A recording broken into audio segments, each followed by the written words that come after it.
ओम श्री गणेशाय नमः। हर हर महादेव। प्रिय श्रोताओं, अब आप सुनिए कल से आगे का वृतांत।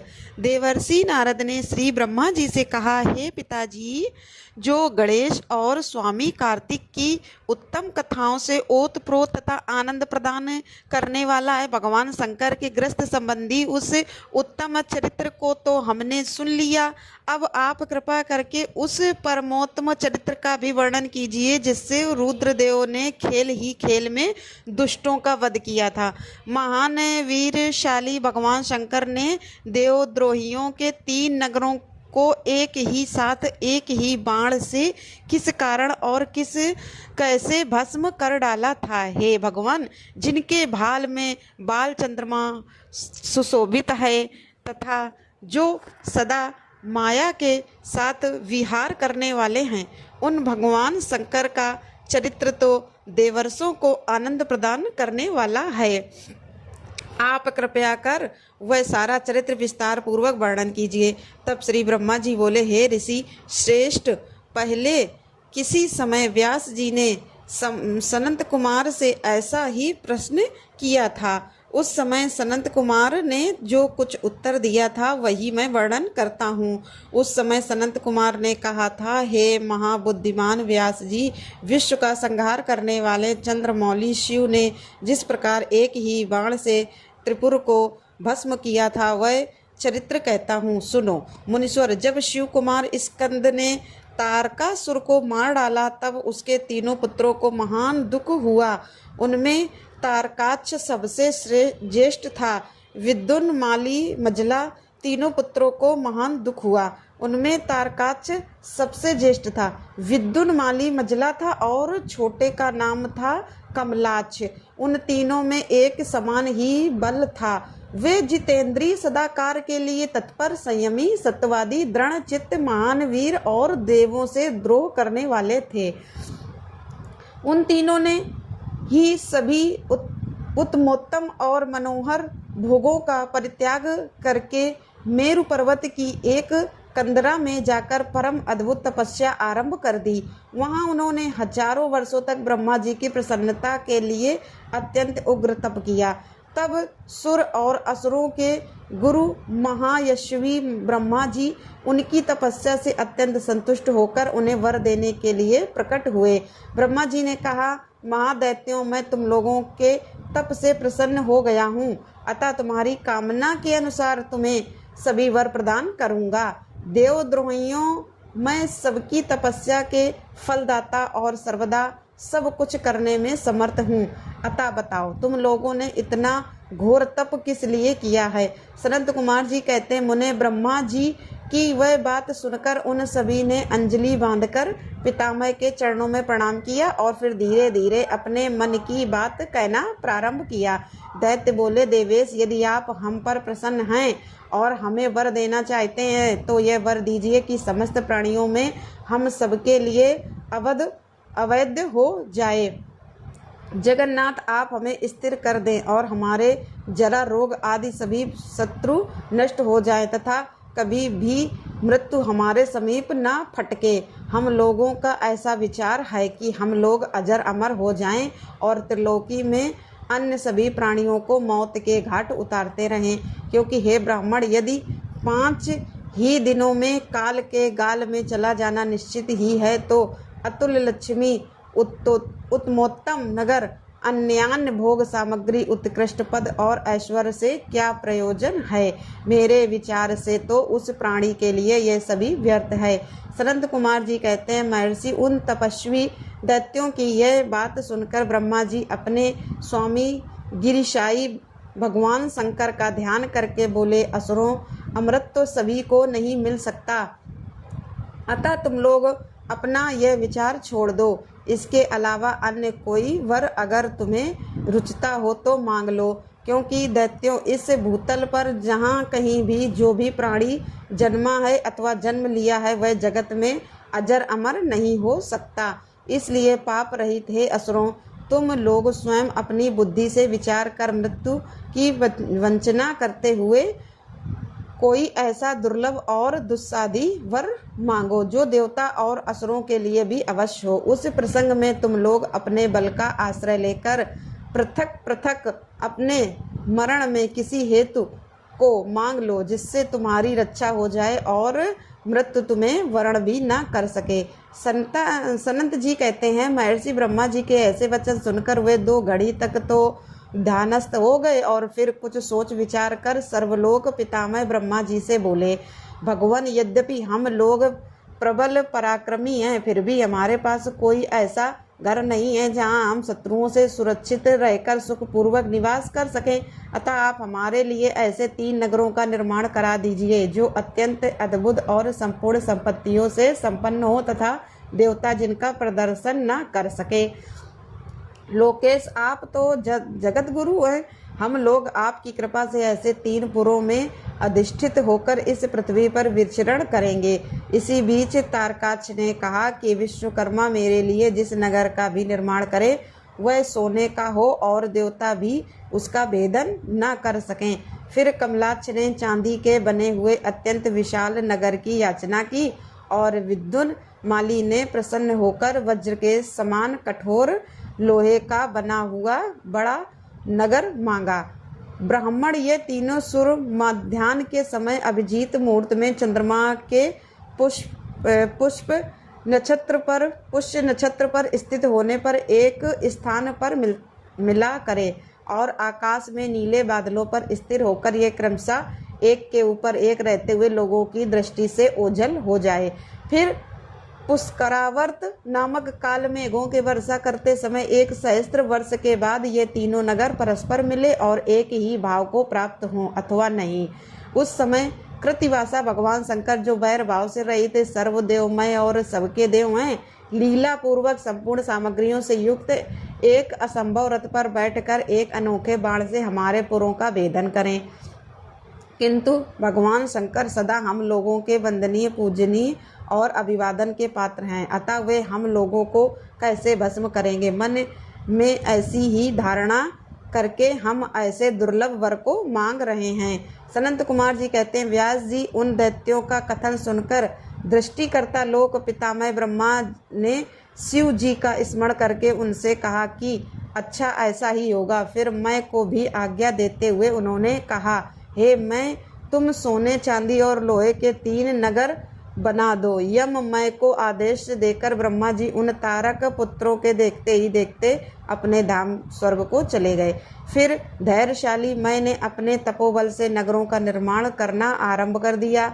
उसने तारकाक्ष के लिए स्वर्णमय, कमलाक्ष के लिए रजतमय और विद्युन्माली के लिए लौहमय, ये 3 प्रकार के उत्तम दुर्ग तैयार किए। वे पूर्व क्रमशः स्वर्ग, अंतरिक्ष और भूतल पर निर्मित हुए थे। असुरों के हित में तत्पर रहने वाला मैं इन तीनों पुरों को तारकाक्ष आदि असुरों के हवाले करके स्वयं भी उसी में प्रवेश कर गया और इस प्रकार उन तीनों पुरों को पाकर महान बल पराक्रम से संपन्न हुए तारकासुर के लड़के उनमें प्रविष्टि हुए और समस्त भोगों का उपभोग करने लगे। वे नगर कल्प वृक्षों से व्याप्त तथा हाथी घोड़ों से संपन्न थे। उनमें मणि निर्मित जालियों से आच्छादित बहुतेरे महल बने हुए थे। वे पद्य राग के बने हुए और सूर्यमंडल के समान चमकीले विमानों से, जिनमें चारों ओर दरवाजे लगे थे, शोभायमान थे। कैलाश शिखर के समान ऊंचे तथा चंद्रमा के समान उज्ज्वल दिव्य प्रसादों और गोपुरों से उनकी अद्भुत शोभा हो रही थी। वे अप्सराओं, गंधर्वों, सिद्धों तथा चारणों से खचाखच भरे हुए थे। प्रत्येक महल में शिवालय तथा अग्निहोत्रशाला की प्रतिष्ठा हुई थी। उनमें शिव भक्ति परायण शास्त्रज्ञ ब्राह्मण सदा निवास किया करते। वे बावली, कूप, तालाब और बड़ी बड़ी कलेयों से तथा समूह स्वर्ग से चत हुए वृक्षों से युक्त उद्यानों और वनों में सुशोभित थे। बड़ी बड़ी नदियों और छोटी छोटी सरिताओं से, जिनमें कमल खिले हुए थे, उनकी शोभा और बढ़ गई थी। उनमें संपूर्ण कामनाओं को पूर्ण करने वाले अनेकों फलों के भार से लदे हुए वृक्ष लगे थे, जिनसे वे नगर विशेष मनोहर लगा करते। वे झुंड के झुंड मदमत्त गजराजों से, सुंदर सुंदर घोड़ों से, नाना प्रकार के आकार प्रकार वाले रथों और शिविकाओं से अलंकृत थे। उनमें समयु पृथक पृथक क्रीड़ा स्थल बने थे और वेद्यान की पाठशालाएं भी भिन्न भिन्न निर्मित थीं। वे पापी पुरुषों के लिए मनवाणी से भी अगोचर थे। उन्हें सदाचारी पुण्यशील महात्मा ही देख सकते थे। पति सेवा परायण तथा कुधर्म से विमुख रहने वाली पतिव्रता नारियों ने उन नगरों के उत्तम स्थलों को सर्वत्र पवित्र कर रखा था। उनमें महाभाग शूरवीर दैत्य और श्रुति स्मृति के अर्थ के तत्वज्ञ और स्वधर्म परायण ब्राह्मण अपनी पत्नियों तथा पुत्रों के साथ निवास करते थे। उनमें मैं द्वारा सुरक्षित ऐसे सुदृढ़ पराक्रमी वीर भरे हुए थे जिनके केस नील कमल के समान नीले और घुंघराले थे। वे सभी सुशिक्षित थे। उनमें सदा युद्ध की लालसा भरी रहती थी। वे बड़े बड़े समरों से अर्थात युद्धों से प्रेम करने वाले थे। ब्रह्मा और शिव का पूजन करने से उनके पराक्रम विशुद्ध थे। वे सूर्य मरुदगण और महेंद्र के समान बली थे और देवताओं के एक मथन करने वाले। वेदों शास्त्रों और पुराणों में जिन धर्मों का वर्णन किया गया है वे सभी धर्म और शिव के प्रेमी देवता यहाँ चारों ओर व्याप्त थे। उन नगरों में प्रवेश करके विद्या सदा शिव भक्ति निरत होकर सारी त्रिलोकी को बाधित करके विशाल राज्य का उपभोग करने लगे। मुनि इस प्रकार वहाँ निवास करने वाले उन पुण्य आत्माओं के सुख और प्रीतिपूर्वक उत्तम राज्य का पालन करते हुए बहुत लंबा काल व्यतीत हो गया। सनंत कुमार जी कहते हैं, हे महर्षि, फिर तारक पुत्रों के प्रभाव से दग्ध हुए इंद्र आदि सभी देवता दुखी होकर परस्पर सलाह करके ब्रह्मा जी की शरण में गए। वहाँ संपूर्ण देवताओं ने दीन होकर प्रेम पूर्वक पितामह को प्रणाम किया और अवसर देख कर उनसे अपना दुखड़ा सुनाते हुए कहा, धाता त्रिपुरों के स्वामी तारक पुत्रों ने तथा मयासुर ने समस्त स्वर्गवासियों को संतप्त कर दिया है। हे ब्राह्मण, इसीलिए हम लोग दुखी होकर आपकी शरण में आए हैं। आप उनके वध का कोई उपाय कीजिए जिससे हम लोग सुख से रह सकें। देवता गणों की बात सुनकर ब्रह्मा जी ने कहा, हे देवगणों, तुम्हें उन दानवों से विशेष भय नहीं करना चाहिए। मैं उनके वध का उपाय बताता हूँ। भगवान शिव तुम्हारा कल्याण करेंगे और मैंने ही इन दैत्यों को बढ़ाया है, अतः मेरे हाथों इनका वध होना उचित नहीं है। साथ ही त्रिपुरा में इनका पुण्य भी वृद्धिगत होता रहेगा। अतः इंद्र सहित सभी देवता शिव जी से प्रार्थना करें। वे सर्वाधीश यदि प्रसन्न हो जाएं तो वे ही तुम लोगों का कार्य पूर्ण कर सकेंगे। सनत कुमार जी कहते हैं, व्यास जी ब्रह्मा जी की यह वाणी सुनकर इंद्र सहित सभी देवता दुखी होकर उस स्थान पर गए जहाँ वृषभ ध्वज शिव आसीन थे। तब उन सभी ने अंजलि बांधकर देवेश्वर शिव को भक्ति पूर्वक प्रणाम किया और शीश झुकाकर लोकों के कल्याण करता शंकर जी का स्तवन किया। मुनि इस प्रकार नाना प्रकार के दिव्य स्तोत्रों द्वारा त्रिशूलधारी परमेश्वर की स्तुति करके स्वार्थ साधन में निपुण इंद्र आदि देवताओं ने दीन भाव से कंधा झुकाए हुए हाथ जोड़कर प्रस्तुत स्वार्थ को निवेदन करना आरंभ किया। देवता गणों ने कहा, हे महादेव, तारक के पुत्र तीनों भाइयों ने मिलकर इंद्र के सहित समस्त देवताओं को परास्त कर दिया है। हे भगवान, इन्होंने त्रिलोकी को तथा मुनीश्वरों को अपने अधीन कर लिया है और संपूर्ण सिद्ध स्थानों को नष्ट भ्रष्ट करके सारे जगत को उत्पीड़ित कर रखा है। हे दारुण दैत्य, समस्त यज्ञ भागों को स्वयं ग्रहण करते हैं। उन्होंने ऋषि धर्म का निवारण करके अधर्म का विस्तार कर रखा है।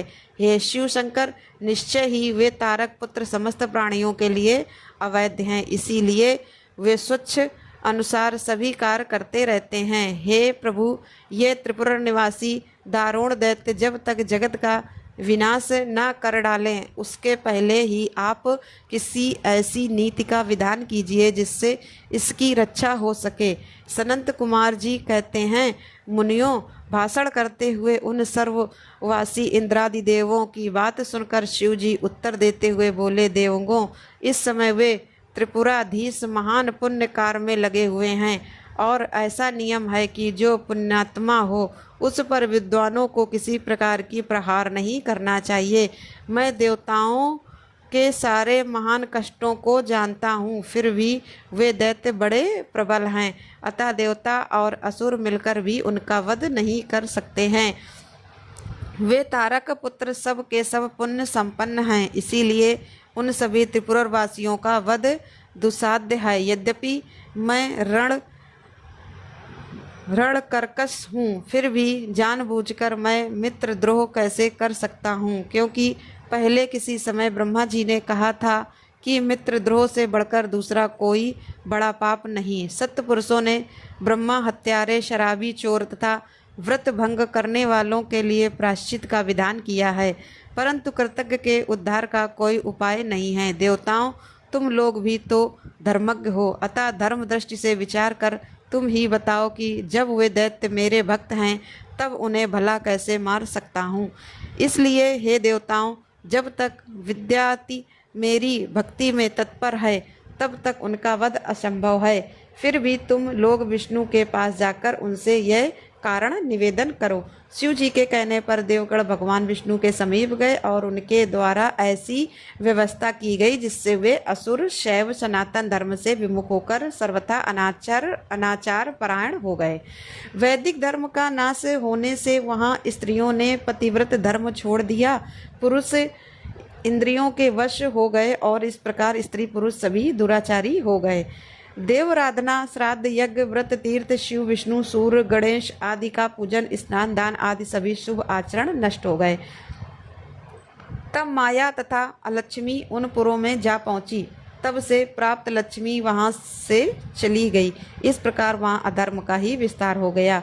मुने, तब स्वेच्छा से भाइयों सहित उस दैत्यराज की कथा मैं की शक्ति में कुंठित हो गई। व्यास जी ने पूछा, सनंत कुमार जी, जब भाइयों तथा पूर्ववासियों सहित उस दैत्यराज की बुद्धि विशेष रूप से मुहाच्छन्न हो गई तब उसके बाद कौन सी घटना घटी? हे विभु, वह सारा वृतांत वर्णन कीजिए। सनंत कुमार जी ने कहा, महर्षि, जब तीनों पुरों की पूर्वोक्त दशा हो गई, दैत्यों ने शिवार्चन का परित्याग कर दिया, संपूर्ण स्त्री धर्म नष्ट हो गया और चारों ओर दुराचार फैल गया, तब भगवान विष्णु और ब्रह्मा के साथ सभी देवता कैलाश पर्वत पर गए और सुंदर शब्दों में शिव जी की स्तुति करने लगे कि हे महेश्वर देव, आप परमोत्कृष्ट आत्मबल से संपन्न हैं। आप ही सृष्टि के कर्ता ब्रह्मा, पालक विष्णु और संहर्ता रुद्र हैं। पर ब्रह्मा स्वरूप आपको नमस्कार है। ऐसे करके महादेव जी का स्तवन किया और देवों ने फिर उन्हें साष्टांग प्रणाम किया। फिर भगवान विष्णु ने जल में खड़े होकर अपने स्वामी परमेश्वर शिव का मन ही मन स्मरण करके तन्मय होकर दक्षिणामूर्ति के द्वारा प्रकटित रुद्र मंत्र का 1.5 करोड़ ही संख्या तक जाप किया। तब तक सभी देवता उन महेश्वर में मन लगाकर या उनकी स्तुति करते रहे। देवों ने कहा, हे प्रभु, आप समस्त प्राणियों के आत्मस्वरूप कल्याणकर्ता और भक्तों की पीड़ा हरने वाले हैं। आपके गले में नीला चिन्ह है जिसमें आप नीलकंठ कहलाते हैं। आप चिद्रूप और प्रचेता हैं। आप रुद्र को हमारा प्रणाम है। हे असुर निकंदन, आप ही हमारी सारी आपत्तियों के निवारण करने वाले हैं। अतः सदा से आप ही हमारी गति हैं और आप ही सर्वदा हम लोगों के वंदनीय हैं। हम सबके आदि हैं और आप ही अनादि भी हैं। आप ही आनंद स्वरूप अव्यय प्रभु प्रकृति पुरुष के भी साक्षात सष्टा और जगदीश्वर हैं। आप ही इस भवसागर से तारने वाले हैं। आप समस्त प्राणियों के स्वामी, अविनाशी, वरदाता, वांग्मय स्वरूप, वेद प्रतिभात पाठ्य और वाच्यकर्ता से रहित हैं। योग वेत्ता योगी, आप ईशान से मुक्ति की याचना करते हैं। आप योगियों के हृदय कमल की कर्णिका पर विराजमान रहते हैं। हे जगत गुरु, इस जगत में जिसे देखने, सुनने, स्तवन करने तथा जानने योग बताया जाता है और जो अणु से भी सूक्ष्म तथा महान से भी महान है, वह आप ही हैं। हे नाथ, आपने जगत में अनेकों ऐसे कार्य किए हैं जो हमारी समझ से परे है। इसलिए देवता, असुर, ब्राह्मण और अन्यान स्थावर जंगल आपकी ही स्तुति करते हैं। हे शंभु, त्रिपुरवासी दैत्यों ने हमें प्राय नष्ट सा कर डाला है, अतः आप शीघ्र ही उन असुरों का विनाश करके हमारी रक्षा कीजिए। क्योंकि हे देवल्लभ, हम देवों के एकमात्र आप ही गति हैं। परमेश्वर इस समय वे आपकी माया से मोहित हो गए हैं। अतः हे प्रभु, वे भगवान विष्णु द्वारा बताई हुई युक्ति के चक्र में फंसकर सारा धर्म कर्म छोड़ बैठे हैं। हे भक्त वत्सल, हमारे सौभाग्यवश इस समय उन दैत्यों ने संपूर्ण धर्मों का परित्याग कर दिया है और नास्तिक शास्त्र का आश्रय ले रखा है। हे शरण दाता, आप सदा से देवताओं का कार्य करते आए हैं, इसलिए आज भी हम लोग आपके शरणापन्न हुए हैं। अब आपकी जैसी इच्छा हो वैसा कीजिए। सनंत कुमार जी कहते हैं, हे मुनिवर, इस प्रकार महेश्वर का स्तवन करके देवग दीन भाव से अंजलि बांधकर सामने खड़े हो गए। उस समय उनके मस्तक झुके हुए थे। इस प्रकार जब सुरेंद्र आदि देवों ने महेश्वर की स्तुति की और विष्णु ने ईशान संबंधी मंत्र का जाप किया, तब सर्वेश्वर भगवान शिव प्रसन्न हो गए और वृषभ पर सवार होकर वहीं प्रकट हो गए। उस समय पार्वती पति शिव का मन बड़ा प्रसन्न था। उन्होंने नंदीश्वर की पीठ से उतरकर विष्णु का आलिंगन किया और फिर वे नंदी पर हाथ टेक कर खड़े हो गए। संपूर्ण देवताओं की ओर कृपा भरी दृष्टि से देखकर गंभीर वाणी में श्री हरि से बोले, हे देवश्रेष्ठ, उन अधर्मनिष्ठ दैत्यों के तीनों पुरों को अब मैं नष्ट कर डालूंगा, इसमें कोई संशय नहीं। परंतु वे महादैत्य मेरे भक्त थे और उनका मन सुदृढ़ रूप से मुझ में लगा रहता था। अतः यद्यपि इस समय उन्होंने व्याजवश उत्तम धर्म का परित्याग कर दिया है, फिर भी क्या वे मेरे ही द्वारा मारने योग्य हैं? इसलिए जिन्होंने त्रिपुरवासी सारे दैत्यों को धर्म भ्रष्ट करके मेरी भक्ति से विमुख कर दिया है, वे विष्णु अथवा अन्य कोई ही उन्हें क्यों नहीं मारते। मुनीश्वर शंभु के ये वचन सुनकर उन समस्त देवताओं का तथा श्री हरि का मन भी उदास हो गया। जब सृष्टिकर्ता ब्रह्मा जी ने देखा कि देवताओं और विष्णु के मुख पर उदासी छा गई है, तब उन्होंने हाथ जोड़कर शंभु से कहना प्रारंभ किया, हे परमेश्वर, आप योग वेत्ताओं में श्रेष्ठ पर ब्रह्मा तथा सदा देवों और ऋषियों की रक्षा में तत्पर हैं, अतः पाप आपका स्पर्श नहीं कर सकता। साथ ही आपके आदेश से ही तो उन्हें मोह में डाला गया है। इसके प्रेरक आप ही तो हैं प्रभु। इस समय अवश्य ही उन्होंने अपने धर्म का परित्याग कर दिया है और वे आपकी भक्ति से विमुख हो गए हैं। फिर भी आपके सिवा दूसरा कोई भी उनका वध नहीं कर सकता। देवों और ऋषियों के प्राण रक्षक हे महादेव, साधुओं की रक्षा करने के लिए आपके द्वारा उन म्लेच्छों का वध उचित है। आप तो राजा हैं, अतः राजा को धर्मानुसार पापियों का वध करने से पाप नहीं लगता। इसलिए इस कांटे को उखाड़कर साधु ब्राह्मणों की रक्षा कीजिए। राजा अगर अपने राज्य तथा सर्वलोकाधिपत्य को स्थिर रखना चाहता है तो उसे अपने राज्य में और अन्यत्र भी ऐसा ही व्यवहार करना चाहिए। इसलिए आप देवगणों की रक्षा के लिए उद्यत हो जाइए। प्रभु, विलंब मत कीजिए। हे देव देवेश, बड़े बड़े मुनीश्वर, यज्ञ, संपूर्ण वेद शास्त्र और विष्णु भी निश्चय ही आपकी प्रजा हैं। प्रभु, आप देवताओं के सार्वभौम सम्राट हैं। यह श्री हरि आदि देवगण और सारा जगत आपका ही कुटुंब है। हे अजन्मा देव, श्री हरि आपके युवराज हैं और मैं ब्रह्मा आपका पुरोहित हूँ तथा आपकी आज्ञा का पालन करने वाले शक्र राज कार्य संभालने वाले मंत्री हैं। सर्वेश अन्य देवता भी आपके शासन के नियंत्रण में रहकर सदा अपने अपने कार्य में तत्पर रहते हैं। यह बिल्कुल सत्य है। सनंत कुमार जी कहते हैं, व्यास जी ब्रह्मा जी की यह बात सुनकर सुरपालक परमेश्वर शिव का मन प्रसन्न हो गया। तब उन्होंने ब्रह्मा जी से कहा, हे ब्राह्मण, यदि आप मुझे देवताओं का सम्राट बतला रहे हैं तो फिर मेरे पास उस पद के योग्य कोई ऐसी सामग्री तो है नहीं जिससे मैं उस पद को ग्रहण कर सकूं, क्योंकि न तो मेरे पास कोई महान दिव्य रथ है, न उसके उपयुक्त सारथी हैं और न संग्राम में विजय दिलाने वाले वैसे धनुष बाण ही हैं कि जिन्हें लेकर मैं मनोयोग पूर्वक संग्राम में उन प्रबल दैत्यों का वध कर सकूं। ऐसा कहकर शंकर जी मौन हो गए, परंतु शिव जी को शीघ्र प्रस्तुत होते हुए न देखकर समस्त देवता, कश्यप ऋषि आदि अत्यंत व्याकुल और दुखी हो गए। तब भगवान श्री हरि ने उनसे कहा, देवों तथा मुनियों, तुम लोग दुखी क्यों हो रहे हो? तुम्हें अपने सारे दुख का परित्याग कर देना चाहिए। अब तुम लोग सभी आदर पूर्वक मेरी बात सुनो। देवक, तुम ही लोग विचार करो कि महान पुरुषों की आराधना सुख साध्य नहीं होती। मैंने ऐसा सुना है कि महदारा धन में पहले महान कष्ट झेलना पड़ता है। पीछे भक्त की दृढ़ता देखकर इष्टदेव अवश्य प्रसन्न होते हैं, परंतु शंकर जी तो समस्त गणों के अध्यक्ष और परमेश्वर हैं, यह तो आशुतोष ही ठहरे।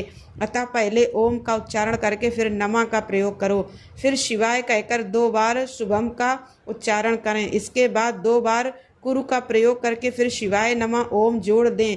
ऐसा करने से ओम नमः शिवाय शुभम शुभम कुरु कुरु शिवाय नमः ओम यह मंत्र बनता है। हे बुद्धि विशारदों, यदि तुम लोग शिव जी की प्रसन्नता के लिए इस मंत्र का पुनः 1 करोड़ जाप करोगे तो शिव जी तुम्हारा यह कार्य अवश्य पूर्ण करेंगे। हे मुनि, प्रभावशाली श्री हरि ने जब यूं कहा तब सभी देवता पुनः शिव जी की आराधना में लग गए। फिर श्री हरि भी देवों तथा मुनियों के कार्य की सिद्धि हेतु शिव जी में मन लगाकर विशेष रूप से विधि पूर्वक जप तत्पर हो गए। हे मुनि श्रेष्ठ, इधर देवग धैर्य संपन्न होकर बारंबार शिव शिव या उच्चारण करते हुए 1 करोड़ जप करके सामने खड़े हो गए। उसी समय स्वयं साक्षात शिव पूर्वोक्त स्वरूप धारण करके प्रकट हो गए और इस प्रकार कहने लगे, हरे ब्राह्मण देवग तथा उत्तम व्रत का पालन करने वाले मुनियों, मैं तुम्हें लोगों को इस जप से प्रसन्न हुआ हूँ, अतः अब तुम लोग अपना मनोवांछित वर मांग लो। देवताओं ने कहा, हे देवादिदेव कल्याणकर्ता जगदीश्वर, यदि आप हम पर प्रसन्न हैं तो देवों की विकलता का विचार करके शीघ्र ही त्रिपुर का सहारा दीजिए, त्रिपुर का संहार कर दीजिए। परमेश्वर, आप दीन बंधु तथा कृपा की खान हैं। आपने ही सदा हम देवताओं की बारंबार विपत्तियों से रक्षा की है, अतः इस समय भी आप ही हमारी रक्षा कीजिए। सनंत कुमार जी कहते हैं, ब्राह्मण तब ब्रह्मा और विष्णु सहित देवों की यह बात सुनकर शिव जी मन ही मन बड़े प्रसन्न हुए और पुनः इस प्रकार बोले, हे हरे ब्राह्मण देवगण तथा मुनियों, अब त्रिपुर को नष्ट हुआ ही समझो। तुम लोग आदर पूर्वक मेरी बात सुनो और फिर उसके अनुसार कार्य करो। मैंने पहले जिस दिव्य रथ, सारथी, धनुष और उत्तम बाण को अंगीकार किया है वह सब शीघ्र ही तैयार करो। विष्णु तथा विधेय निश्चय ही तुम दोनों त्रिलोकी के अधिपति हो, इसलिए तुम्हें चाहिए कि मेरे लिए प्रयत्नपूर्वक सम्राट के योग सारा उपकरण प्रस्तुत करो। तुम दोनों सृष्टि के सृजन और पालन कार्य में नियुक्त हो, अतः त्रिपुर को नष्ट हुआ समझकर देवताओं की सहायता के लिए यह कार्य अवश्य करो। यह शुभ मंत्र जिसका तुम लोगों ने 1 करोड़ बार जप किया है, महान पुण्यमय तथा मुझे प्रसन्न करने वाला है। यह भक्ति मुक्ति का दाता, संपूर्ण कामनाओं का पूरक और शिव भक्तों के लिए आनंद प्रद है। यह सर्व कामी पुरुषों के लिए धन, यश और आयु की वृद्धि करने वाला है। यह निष्काम के लिए मोक्ष तथा साधन करने वाले पुरुषों के लिए मुक्ति का साधक है। जो मनुष्य पवित्र होकर सदा इस मंत्र का कीर्तन करता है, सुनता है अथवा दूसरों को सुनाता है, उसकी सारी अभिलाषाएं पूर्ण हो जाती हैं। संत कुमार जी कहते हैं, हे मुनि, परमात्मा शिव की यह बात सुनकर सभी देवता परम प्रसन्न हुए और ब्रह्मा तथा विष्णु को तो विशेष आनंद प्राप्त हुआ। उस समय विश्वकर्मा ने शिव जी की आज्ञा अनुसार विश्व के हित के लिए एक सर्वदेवमय तथा परम शोभन दिव्य रथ का निर्माण किया। व्यास जी ने कहा, श्रवर सनंत कुमार जी, आपकी बुद्धि बड़ी उत्तम है, आप सर्वज्ञ हैं। तात आपने परमेश्वर शिव की जो कथा सुनाई है वह तो अत्यंत अद्भुत है। अब बुद्धिमान विश्वकर्मा ने शिव जी के लिए जिस देवमय और परमोत्कृष्ट दिव्य रथ का निर्माण किया था उसका भी वर्णन कीजिए। श्री सूत जी कहते हैं, मुने व्यास जी की यह बात सुनकर मुनीश्वर सनंत कुमार शिव जी के चरण कमलों का स्मरण करके बोले। सनंत कुमार जी ने कहा, महाबुद्धिमान मुनिवर व्यास जी, मैं शिव जी के पाद पद्यों का स्मरण करके अपनी बुद्धि के अनुसार रथ के निर्माण की कथा का वर्णन करता हूँ, ध्यान पूर्वक सुनो। फिर विश्वकर्मा ने रुद्रदेव के लिए बड़े यत्न से आदर पूर्वक सर्वलोक में दिव्य रथ की रचना की। वह सर्वसम्मत तथा सर्वभूतमय रथ स्वर्ण का बना हुआ था। उसके दाहिने चक्र में सूर्य और वाम चक्र में चंद्रमा विराजमान थे। दाहिने चक्र में 12 आरे लगे हुए थे, जिनमें 12 सूर्य प्रतिष्ठित थे, और बायां पहिया 16 आरों से युक्त था, जिनमें चंद्रमा की 16 कलाएं विराजमान थीं। उत्तम व्रत का पालन करने वाले हे विपेंद्र सुनी आदि सभी 27 नक्षत्र भी उस वामन चक्र की ही शोभा बढ़ा रहे थे। सभी 6 ऋतुओं उन दोनों पहियों की नेमी बनी अंतरिक्ष रथ का अग्रभाग हुआ और मंदराचल ने रथ की बैठक का स्थान ग्रहण किया। उद्याचल और अस्ताचल ये दोनों उस रथ के कुबर हुए। महामेरु अधिष्ठान हुआ और शाखा पर्वत उसके आश्रय स्थान हुए। काष्ठाएं उसका घोड़ा छड़ अक्षदंड और लव ईशादंड हुए। इस प्रकार उसका ईशादंड बुद्धि नडबल अहंकार कोना और पंच महाभूत उसका बल थे। मुनि श्रेष्ठ इंद्रियां उसे चारों ओर से विभूषित कर रही थी। उस समय वेदों के 6 अंग ही उसके भूषण और पुराण न्याय मीमांसा तथा धर्मशास्त्र उपभूषण उस संपूर्ण शुभ लक्षणों से युक्त बल संपन्न श्रेष्ठ मंत्र घंटा के स्थापन हुए और वर्ण तथा आश्रम उसके पाद बने। सहस्त्र फणों से सुशोभित शेषनाग बंधु रंजन हुए और दिशाएं तथा उपदिशाएं उसके पाद बनी। मुने चारों वेद उस रथ को जूतने वाले 4 घोड़े कहे गए। इसके बाद शेष बची हुई ज्योतियां उन अश्वों की आभूषण हुई। विष से उत्पन्न हुई वस्तुओं ने सेना का रूप धारण किया। वायु बाजा बजाने लगे और व्यास आदि मुख्य ऋषि वह वाहक हो गए। मुनीश्वर अधिक कहने से क्या लाभ, मैं संक्षेप में ही बतलाता हूँ कि ब्राह्मण में जो कुछ वस्तु थी वह सब उस रथ में विद्यमान थी। इस प्रकार बुद्धिमान विश्वकर्मा ने ब्रह्मा और विष्णु जी की आज्ञा से उस शुभ रथ का तथा रथ सामग्री का निर्माण किया था। सनंत कुमार जी कहते हैं, महर्षि इस प्रकार के महान दिव्य रथों में जो अनेक विद्य आश्चर्य से भरा हुआ था, वेद रूपी अश्वों को जोत कर ब्रह्मा ने उसे शिव को समर्पित कर दिया। शंभु को निवेदित करने के बाद जो विष्णु आदि देवों के सम्मानी और त्रिशूल धारण करने वाले हैं, उन देवेश्वर की प्रार्थना करके ब्रह्मा जी उन्हें उस रथ पर चढ़ाने लगे। तब महान ऐश्वर्यशाली सर्वदेवमय शंभु रथ सामग्री से युक्त उस दिव्य रथ पर आरूढ़ हुए। उस समय ऋषि देवता गंधर्व नाग लोकपाल और ब्रह्मा विष्णु भी उनकी स्तुति कर रहे थे। गान विद्या विशारद अप्सराओं ने गण उन्हें घेरे हुए थे। सारथी के स्थान पर ब्रह्मा को देखकर उन्हें वरदायक शंभु की विशेष शोभा हुई। लोक की सारी वस्तुओं से कल्पित उस रथ पर शिव जी चढ़ ही रहे थे कि वेद शंभूत वे घोड़े सिर के बल भूमि पर ही गिर पड़े। पृथ्वी में मानो भूकंप आ गया। सारे पर्वत डगमगाने लगे। सहसा शेषनाग शिव जी का भार न सह सकने के कारण आतुर होकर कांप उठे। वह उसी क्षण भगवान धरणीधर ने उठकर नंदीश्वर का रूप धारण किया और रथ के नीचे जाकर उसे ऊपर को उठाया। परंतु नंदीश्वर भी रथ पर विराजमान महेश के उस उत्तम तेज को सहन नहीं कर सके और उन्होंने भी तत्काल ही पृथ्वी पर घुटने टेक दिए। फिर भगवान ब्रह्मा ने शिव जी की आज्ञा से हाथ में चाबुक लेकर घोड़ों को उठाकर उस श्रेष्ठ रथ को खड़ा किया। फिर महेश द्वारा अधिष्ठित उस उत्तम रथ में बैठे हुए ब्रह्मा जी ने रथ में जुते हुए मन और वायु के समान वेगशाली वेदमय अश्व को उन तपस्वी दानवों के आकाश स्थित तीनों पुरों को लक्ष्य करके आगे बढ़ाया। फिर लोकों के कल्याणकर्ता भगवान रुद्र देवों की ओर दृष्टिपात करके कहने लगे, सुर श्रेष्ठों, यदि तुम लोग देवों तथा अन्य प्राणियों के विषय में पृथक पृथक पशुत्व की कल्पना करके उन पशुओं का आधिपत्य मुझे प्रदान करोगे, तभी मैं उन असुरों का संहार करूंगा, क्योंकि वे दैत्य श्रेष्ठ तभी मारे जा सकते हैं, अन्यथा उनका वध कदापि असंभव है। सनंत कुमार जी कहने लगे, मुनि अगाध बुद्धि संपन्न देवादिदेव भगवान शंकर की यह बात सुनकर सभी देवता पशुत्व के प्रति सशंकित हो उठे, जिससे उनका मन खिन्न हो गया। तब उनके भाव को समझकर देवादिदेव अंबिकापति शंभु करुणार्थ हो गए। फिर वे हंसकर उन देवताओं से इस प्रकार बोले, देव श्रेष्ठ हो, पशु भाव प्राप्त होने पर भी तुम लोगों का पतन नहीं होगा।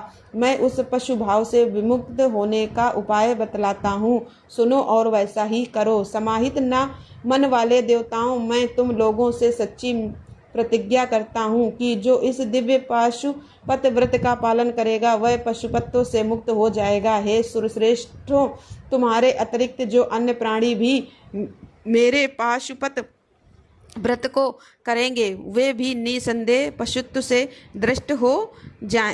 पशुत्व से छूट जाएंगे। जो नैविष्ट ब्रह्मचर्य का पालन करते हुए 12 वर्ष तक, 6 वर्ष तक अथवा 3 वर्ष तक मेरी सेवा करेगा अथवा कराएगा वह पशुत्व से विमुक्त हो जाएगा। इसलिए श्रेष्ठ देवताओं, तुम लोग भी जब इस परमोत्कृष्ट दिव्य व्रत का पालन करोगे तो उसी समय पशुत्व के मुक्त हो जाओगे, इसमें कोई भी संशय नहीं है। सनंत कुमार जी कहते हैं, महर्षि परमात्मा महेश्वर का वचन सुनकर विष्णु आदि देवताओं ने कहा, तथ्य बहुत अच्छा, ऐसा ही होगा। इसलिए बड़े बड़े देवता तथा असुर भगवान शंकर के पशु बने और पशुत रूपी पाश से विमुक्त करने वाले रुद्र पशुपति हो गए। तभी से महेश्वर का पशुपति यह नाम विश्व में विख्यात हो गया। यह नाम समस्त लोकों में कल्याण प्रदान करने वाला है। उस समय संपूर्ण देवता तथा ऋषि हर्ष मगन होकर जय जयकार करने लगे और देवेश्वर ब्रह्मा विष्णु तथा अन्य प्राणी भी परमानंद मगन हो गए। उस अवसर पर परमात्मा शिव को जैसा रूप प्रकट हुआ था उसका वर्णन तो सैकड़ों वर्षों में भी नहीं हो सकता। फिर जो शिवा तथा संपूर्ण जगत के स्वामी और संपूर्ण प्राणियों के सुख प्रदान करने वाले हैं, वे महेश्वर या सुसज्जित होकर त्रिपुर का संहार करने के लिए प्रस्थान करने लगे। जिस समय देवादिदेव महादेव त्रिपुर का विनाश करने के लिए चले, उस अवसर पर देवराज आदि सभी प्रधान देवता भी उनके साथ ही प्रस्थान कर गए। पर्वत के समान विशालकाय उन सिरेश्वरों का मन प्रसन्न था। वे सूर्य के समान प्रकाशित हो रहे थे और वे सभी हाथों में हल, शाल, मूसल, भुसुंडी और नाना प्रकार के पर्वत जैसे विशाल आयुधों को धारण करके हाथी, घोड़े, सिंह, रथ और बैलों पर सवार होकर चल रहे थे। उस समय जिनके शरीर पर प्रकाशमान थे और मन महान उत्साह से संपन्न था तथा जो नाना प्रकार के अस्त्र शस्त्रों से सुसज्जित थे, वे इंद्र, ब्रह्मा और विष्णु आदि देव शंभु की जय जयकार बोलते हुए महेश्वर के आगे आगे चल दिए। सभी दंडी और जटाधारी मुनि हर्ष मनाने लगे और आकाशचारी सिद्ध तथा चारण पुष्पों की वर्षा करने लगे। हे विपेंद्र, त्रिपुर की यात्रा करते समय जितने गणेश्वर शिव जी के साथ थे उनकी गणना करके कौन पार पा सकता है। फिर भी मैं कुछ का वर्णन अवश्य करता हूँ। योगिन समस्त गण राज्यों में श्रेष्ठ भृंगी गणेश्वरों तथा देवगणों से घिरकर विमान पर आरूढ़ होकर महेंद्र की भांति त्रिपुर का विनाश करने के लिए चले। उनके साथ साथ केश, विगतवास, महाकेश, महाज्वर, सोमवल्लवी, सवर्ण, सोमप, सूर्याक्ष, शूरनामा, शूरवर्चा, सुरसुंदर, प्रस्कंद, कुंदर, चंड कंपन, अधिकंपन, इंद्रयंता, हिमकर, साक्षात पंचाक्ष महोदर, त्रिशिक, अहंकार कारक, अज्र, वक्र, अष्टव और अर्धवक्र आदि बहुत से अप्रय बलशाली वीर गणाध्यक्ष लक्ष्य लक्षण की परावाह न करते हुए परमेश्वर को घेर कर चल रहे थे। व्यास जी फिर महादेव शंभु संपूर्ण सामग्रियों सहित उस रथ पर स्थित होकर उन सुरद्रोहियों के तीनों पुरों को पूर्णतः दग्ध करने के लिए तत्पर हो गए। उन्होंने रथ के शीर्ष स्थान पर स्थित होकर उस महान अद्भुत धनुष पर प्रत्यंजा चढ़ाई और उस पर उत्तम बाण का संधान करके वे रोष वेश से होठों को चाटने लगे। फिर धनुष की मूठ को दृढ़ता पूर्वक पकड़कर और दृष्टि में दृष्टि मिलाकर वे वहां अचल भाव से खड़े हो गए। परंतु उनके अंगूठे के अग्रभाग में स्थित होकर गणेश निरंतर पीड़ा ही पहुंचाते रहे, जिससे वे तीनों पुत्र त्रिशूलधारी शंकर का लक्ष्य नहीं बन सके। तब धनुष बाणधारी मुंजकेश विरूपाक्ष शंकर ने परम शोभन आकाशवाणी सुनी। उस आकाशवाणी ने कहा, हे ऐश्वर्यशाली जगदीश्वर, जब तक आप इन गणेश की अर्चना नहीं कर लेंगे तब तक इन तीनों पुरों का संहार नहीं कर सकेंगे। तब ऐसी बात सुनकर अंधकासुर के निहंता भगवान शिव ने भद्रकाली को बुलाकर गजानन का पूजन किया। जब हर्षपूर्वक विधि विधान सहित अग्रभाग में स्थित उन विनायक जी की पूजा की गई तब वे प्रसन्न हो गए। फिर तो भगवान शंकर को उन तारक पुत्र महामनस्वी दैत्यों के तीनों नगर यथोक्त रूप से आकाश में स्थित खड़े हुए दिखाई दिए। इस विषय में कुछ लोग ऐसा भी कहते हैं कि जब शिव जी स्वयं स्वतंत्र पर ब्रह्मा सगुण निर्गुण सबके द्वारा अलक्ष्य स्वामी परमात्मा पंचदेवमय पंचदेवों के उपास्य और परात्पर प्रभु हैं वे ही सबके उपास्य हैं, उनका उपास्य कोई नहीं। तब सबके वंदनीय पर ब्रह्मा स्वरूप उन देवेश्वर महेश्वर के विषय में यह बात तो उचित नहीं जान पड़ती है कि उनकी कार्य सिद्धि अन्य की कृपा पर अवलंबित हो, परंतु मुने उन देवादिदेव वरदानी महेश्वर के चरित्र में लीलावश सब कुछ घटित हो सकता है। इसलिए इस प्रकार जब गजानन का पूजन करके महादेव जी स्थित हुए तब वे तीनों पूर्व कालवश शीघ्र ही एकता को प्राप्त हो गए।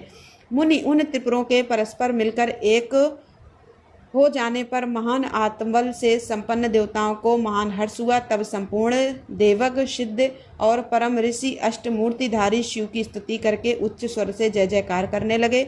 उस समय ब्रह्मा और जगदीश्वर विष्णु ने कहा, महेश्वर तारक के पुत्र उन त्रिपुर निवासी दैत्यों के वध का समय भी आ गया है। विभय इसलिए यह पुर एकता को प्राप्त हो गए हैं। अतः हे देवेश, जब ये त्रिपुर पुनः विलग हो उससे पहले ही आप बाण छोड़कर उन्हें भस्म कर डालिए और देवताओं का कार्य सिद्ध कीजिए। हे मुनि, फिर शिव जी ने धनुष की डोरी चढ़ाकर उस पर पूज्य पाशुपतास्त्र नामक बाण का संधान किया और उसे वे त्रिपुर पर छोड़ने का विचार करने लगे। शंकर जी ने जिस समय अपने अद्भुत धनुष को खींचा था उस समय अभिजीत मुहूर्त चल रहा था। उन्होंने धनुष की टंकार तथा दुस्सिंहनाद करके अपना नाम घोषित किया और उन महाअसुरों को ललकार कर उन करोड़ों सूर्यों के समान प्रकाशमान उस भीषण बाण को उन पर छोड़ दिया। जिसके नोक पर अग्निदेव प्रतिष्ठित थे और जो विशेष रूप से पाप का विनाशक तथा विष्णुमय था, उस महान जाजल विमान शीघ्रगामी बाण ने उन त्रिपुर निवासी दैत्यों को दग्ध कर दिया। फिर वे तीनों पुर भी भस्म हो गए और एक साथ ही चारों समुद्रों रूपों वाली मेखला वाली भूमि पर ही गिर पड़े। उस समय शिव जी की पूजा का अतिक्रमण कर देने के कारण सैकड़ों दैत्य उस बाण स्थित अग्नि से जलकर हाहाकार मचा रहे थे। जब भाइयों सहित तारकाक्ष जलने लगा तब उसने अपने स्वामी भक्त वत्सल भगवान शंकर का स्मरण किया और मन ही मन महादेव को देखकर परम भक्ति पूर्वक नाना प्रकार से विलाप करता हुआ वह उनसे इस प्रकार कहने लगा, भव आप हम पर प्रसन्न हैं, यह हमें ज्ञात हो गया। इस सत्य के प्रभाव से हम फिर कब भाइयों सहित हमें दग करेंगे। भगवान जो देवता और असुरों के लिए भी अप्राप्य है वह आपके हाथ में से मरण रूप दुर्लभ लाभ आज हमें प्राप्त हो गया। अब जिस जिस योनि में हम जन्म धारण करें प्रभु, वहाँ हमारी बुद्धि आपकी भक्ति से भावित रहे। मुने या वे दैत्य विलाप कर ही रहे थे कि शिव जी की आज्ञा से उस अग्नि ने उन्हें अद्भुत रीति से जलाकर राख की ढेरी बना दिया। व्यास जी और जो भी बालक और वृद्ध दानव थे वे शिव की आज्ञा अनुसार उस अग्नि द्वारा शीघ्र ही जलकर भस्म हो गए। यहाँ तक कि उन त्रिपुरों में जितनी स्त्रियां और पुरुष थे वे भी सब के सब उस अग्नि में उसी प्रकार दग्ध हो गए जैसे कल्पांत में जगत भस्म हो जाता है। उस समय उस भीषण अग्नि से कोई भी स्थावर जंगम बिना जले हुए नहीं बचा, किंतु असुरों का विश्वकर्मा अविनाशी मय बच गया, क्योंकि वह देवों का अविरोधी शंभु के तेज से सुरक्षित और सदक्त था। विपत्ति के अवसर पर भी वह महेश्वर का शरणागत बना रहता था। जिन दैत्यों और अन्य प्राणियों का भाव अभाव अथवा कृत्य अकृत्य के प्राप्त होने पर नाशकारक पतन नहीं होता, वे सदा विनाश से बचे रहते हैं। इसलिए सत्य पुरुषों को अत्यंत संभावित उत्तम कर्म के लिए ही प्रयास करना चाहिए, क्योंकि निंदित कर्म करने से प्राणी का विनाश हो जाता है। अतः गहित कर्म का आचरण भूलकर भी न करें। उस समय जो दैत्य बंधु बांधवों सहित शिव जी की कृपा में तत्पर थे वे सब के सब शिव पूजा के प्रभाव से दूसरे जन्म में गणों के अधिपति हो गए।